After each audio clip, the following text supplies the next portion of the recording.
అధ్యక్ష 2018లో కేంద్ర ప్రభుత్వం మన రాష్ట్రానికి కేంద్ర సామాజిక న్యాయం మరియు సాధికారత మంత్రిత్వ శాఖ కింద పనిచేసే సంస్థ అయిన national Safai Karmacharis finance and development corporation కింద ఎస్సీ కార్పొరేషన్ కి షెడ్యూల్డ్ కులాల వారికి పంపిణీ చేసేందుకు కొంత సామాగ్రి పనిముట్లను సప్లై చేయడం జరిగింది అధ్యక్ష.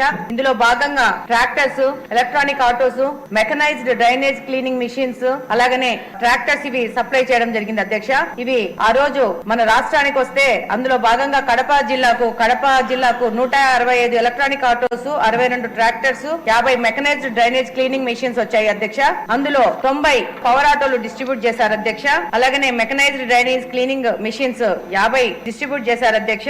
అలాగనే ట్రాక్టర్స్ 50 గాను 42 డిస్ట్రిబ్యూట్ చేశారు అధ్యక్ష. ఇంకా బ్యాలెన్స్ మిగిలిన సామాగ్రి మొత్తము 16 మెకనైజ్డ్ డ్రైనేజ్ క్లీనింగ్ మిషన్స్, అలాగనే పవర్ ఆటోస్ 90, అలాగనే ట్రాక్టర్స్ దాదాపు 16.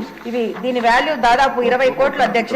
వీటిని 19 తర్వాత ఎలక్షన్ జరిగి ఆ తర్వాత వచ్చిన వైసీపీ గవర్నమెంట్ వీటిని సప్లై చేయలేక వాటిని అలానే పెట్టి మహిళా ప్రాంగణంలో వాటిని వదిలేసింది అధ్యక్ష. ఈ 5 సంవత్సరాలు ఈ యొక్క సామాగ్రి మొత్తము దాదాపు కండెమ్ స్టేజ్ లోకి వెళ్ళిపోయినాయి అధ్యక్ష. ఆ రోజు 2019లో వైసీపీ ప్రభుత్వము ఒక్క ఛాన్స్ ఇస్తే చూడండి అని చెప్పేసి అధికారంలోకి వచ్చి నా దళితులు, నా ఎస్సీలు, నా ఎస్టీలు అని చెప్తూ ఈ యొక్క వాళ్ళ కోసం పెట్టిన సామాగ్రిని వాళ్ళకి పంపిణీ చేయకుండా వాటిని కండెమ్ స్టేజ్ లోకి వదిలేసేసి వాళ్ళకి అన్యాయం చేసింది అధ్యక్ష. ఇందుకు గాను ఎలక్షన్ ముందు గాని ఎలక్షన్ తర్వాత గాని కలెక్టర్ గారి దృష్టికి తీసుకుపోవడం జరిగింది. దాని ద్వారా తెలుగుదేశం పార్టీ అధ్యక్షుల ఆధ్వర్యంలో శ్రీనివాస్ రెడ్డి గారి ఆధ్వర్యంలో కడపలోని మహిళా ప్రాంగణంలో ఉన్న ఈ యొక్క మిషన్స్ అన్నింటినీ ప్రత్యక్షంగా కలెక్టర్ గారిని తీసుకుపోయేసి అది చూపించడం జరిగింది. దాదాపు 20 కోట్ల యొక్క ప్రభుత్వ ధనము వృధా అయిపోయింది అధ్యక్ష. ఇది ఒక కడపలోనే అయితే మొత్తం రాష్ట్రం మొత్తం ఎన్ని వందల కోట్ల ధనము వృధా అయిందో తెలియని పరిస్థితిలో ఉంది అధ్యక్ష. ఇది ఎస్సీ ఎస్టీలకు ఆ రోజు వైసీపీ ప్రభుత్వం చేసిన అన్యాయం అధ్యక్ష.